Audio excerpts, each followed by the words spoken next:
Dan itu tidak terkait dengan penutupan Taman Nasional. Kan isunya jadi, sengaja ditutup supaya tanam ganjanya tidak ketahuan. Justru dengan drone. Heboh adanya ladang ganja di Bromo. Penemuan berkat drone Taman Nasional, ini faktanya. Menteri Kehutanan, Menhut, Raja Juli Antoni menegaskan bahwa pembatasan penggunaan drone dan penutupan sementara Taman Nasional Bromo Tengger Semeru, TNBTS, tidak berhubungan dengan temuan ladang ganja di kawasan tersebut. Itu tidak terkait dengan penutupan Taman Nasional. Kan isunya sengaja ditutup supaya tanam ganjanya tidak ketahuan. Justru drone yang dimiliki oleh teman-teman Taman Nasional yang menemukan titiknya, ujar Raja Juli saat ditemui di Jagat Satwa Nusantara, Taman Mini Indonesia Indah, TMII, Jakarta Timur, Selasa, 18 Maret 2025. Itu bekerja sama dengan pihak kepolisian untuk menemukan ladangnya, pakai drone segala macam.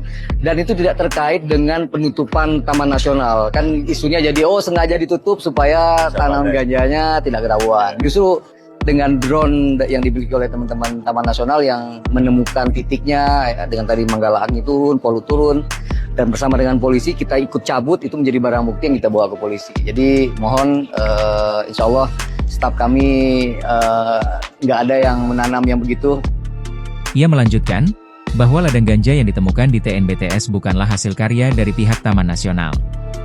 Melainkan, pihak TNBTS bekerja sama dengan pihak kepolisian untuk menemukan ladang ganja menggunakan drone. Manggala Agni turun, Polhut, polisi hutan, turun, bersama dengan polisi kita ikut cabut. Itu menjadi barang bukti yang kita bawa ke polisi. Jadi mohon, insya Allah staf kami tidak ada yang menanam begitu, paling menanam singkong, ujarnya. Sementara itu, Direktur Jenderal Konservasi Sumber Daya Alam dan Ekosistem, KSDAE, Kementerian Kehutanan, Satyawan Pudiatmoko, mengungkapkan bahwa ladang ganja di TNBTS telah ditemukan sejak September 2024. Penemuan tersebut merupakan hasil penyelidikan yang melibatkan Balai Besar TNBTS dan kepolisian. Kita dari Taman Nasional membantu mengungkapkan di mana ladang ganja itu karena biasanya ditanam di tempat yang relatif sulit ditemukan, kata Satyawan.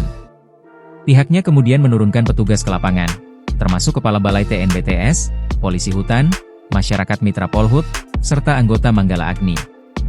Tim menggunakan teknologi drone untuk memetakan titik-titik lokasi yang diduga sebagai ladang ganja.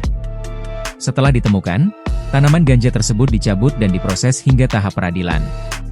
Berdasarkan siaran resmi Kementerian Kehutanan, Kepolisian Resor, Polres, Lumajang telah menetapkan 4 tersangka yang merupakan warga Desa Argosari, Kecamatan Senduro.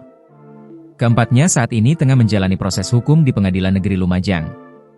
Keempat tersangka berinisial N, B, Y, dan P ditangkap dengan barang bukti 41.000 batang tanaman ganja yang tersebar di 48 lokasi.